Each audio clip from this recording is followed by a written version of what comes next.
இந்த கடிதம் முதல் கடிதம் நிறைய ஒரு டிஜிட்டல் எராக்குள்ள வந்தாச்சு. உறுப்பினர் சேர்க்கையே ரொம்ப டிஜிட்டலைஸா தான் நடக்குது. இந்த சூழலையும் கடந்த காலங்களைப் போல தலைவர்களைப் போல தொண்டர்களுக்கான ஒரு கடிதத்தை எழுதி அதுல பல செய்திகளை குறிப்பிட்டிருக்கிறார் விஜய். எப்படி புரிஞ்சுக்கணும், உங்களுடைய பார்வை என்ன? சமத்துவம்னா எல்லாருக்கும் ஒரே சம்பளம்னு அதை சிம்பிளிஃபை பண்ணாரு பாருங்க நவநீத். நியாயமாங்க அது. ஒரு ஒர்க் செய்யற எல்லாருக்கும் ஒரே வேலை. பட் ஒரு ஹீரோக்கு ஒரு சம்பளம், அதுல இருக்கிற இதுல டைரக்டரோட அசிஸ்டன்ட்டுக்கும் ஒரே சம்பளம் உலகத்துல எங்கேயாவது கொடுப்பாங்களா?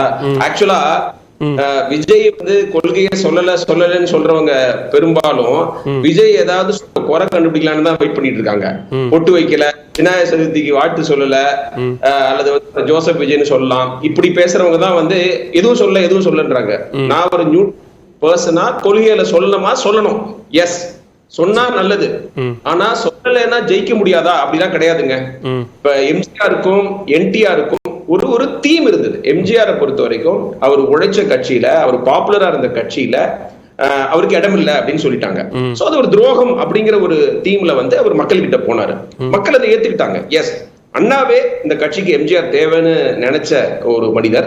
அப்படிப்பட்ட மனிதருக்கு வந்து அண்ணா மறைவுக்கு அப்புறம் இடம் இல்லையா, அவர் சொல்றதுல நியாயம் இருக்கு அப்படிங்கிற ஒரு எண்ணத்துல அவருக்கு வாக்களிச்சு முதல் முறையா அவர் வந்து ஃபர்ஸ்ட் ஜெனரல் எலெக்ஷன்ல ஜெயிக்க வச்சாங்க.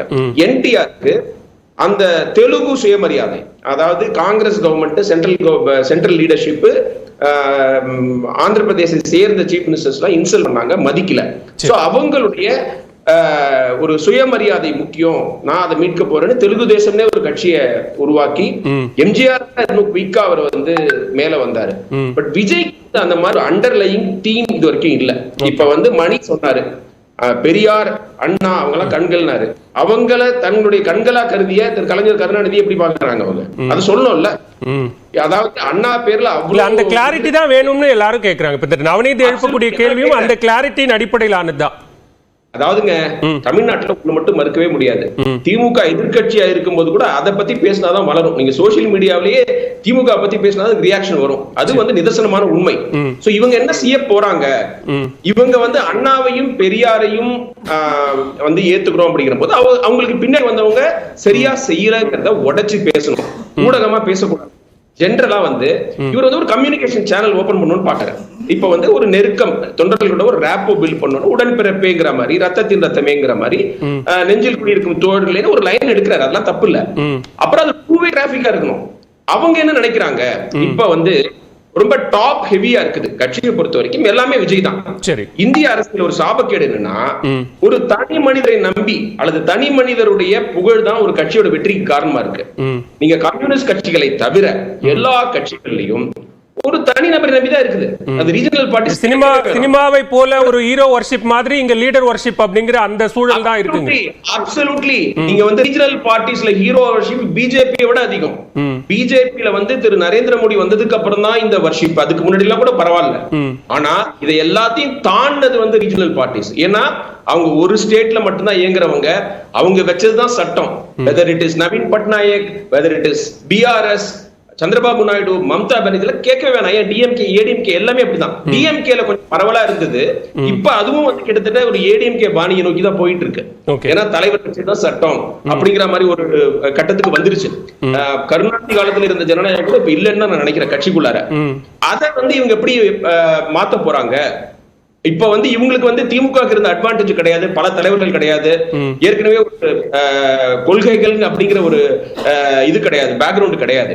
எஸ், சொல்லலாம், சொல்லக்கூடாதுன்னு நான் சொல்லல. கட்சி ஆரம்பிச்சு சொல்லணுங்கிற டிமாண்ட்லாம் நான் வைக்கல.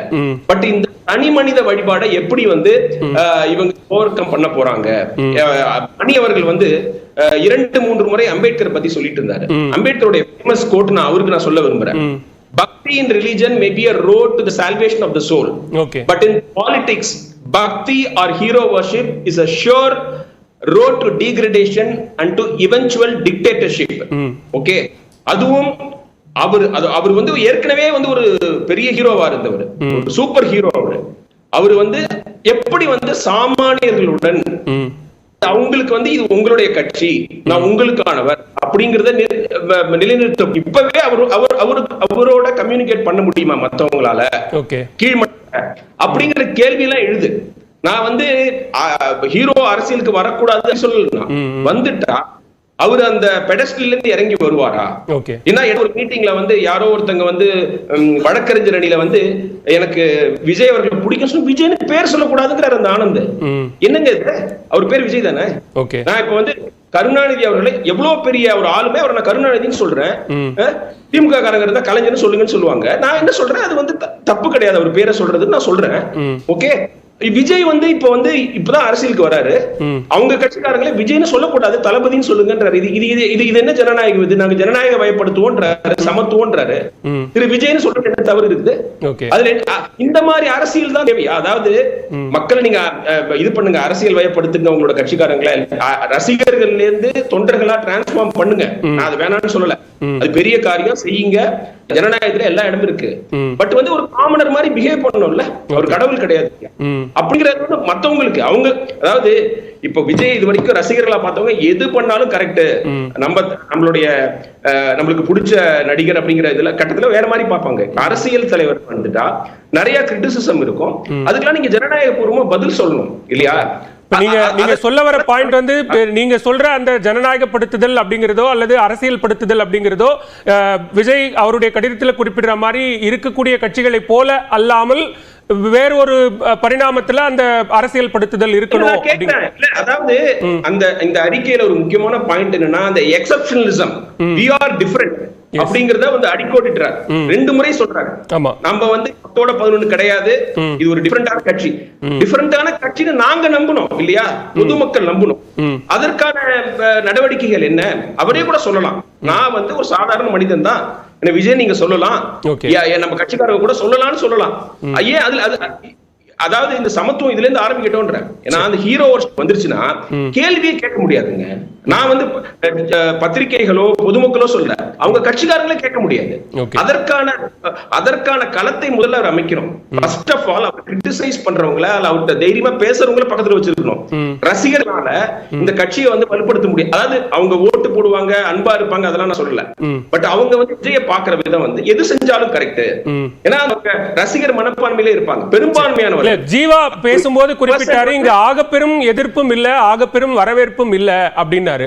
ஆனா எழக்கூடிய சின்ன சின்ன விமர்சனங்கள் அல்லது நீங்க சொன்ன மாதிரி பொட்டு வைக்கிறது, விநாயகர் சதுர்த்தி வாழ்த்து அல்லது அதை தாண்டி எழக்கூடிய மாநாட்டுக்கான அனுமதி தொடர்பான விமர்சனங்கள் எழுந்தாலோ இதையெல்லாம் வந்து சூழ்ச்சி, நம்ம வந்து ரொம்ப எச்சரிக்கையோட இருக்கணும், விவேகத்தோட யதார்த்தமா இருக்கிறது தாண்டி எச்சரிக்கையோட களமாடுறது அவசியம் அப்படின்னு சொன்னா அந்த விமர்சனங்களை ஏற்றுக்கொள்ளக்கூடிய நிலையில இல்ல அப்படின்னு பார்க்க வேண்டியிருக்கா?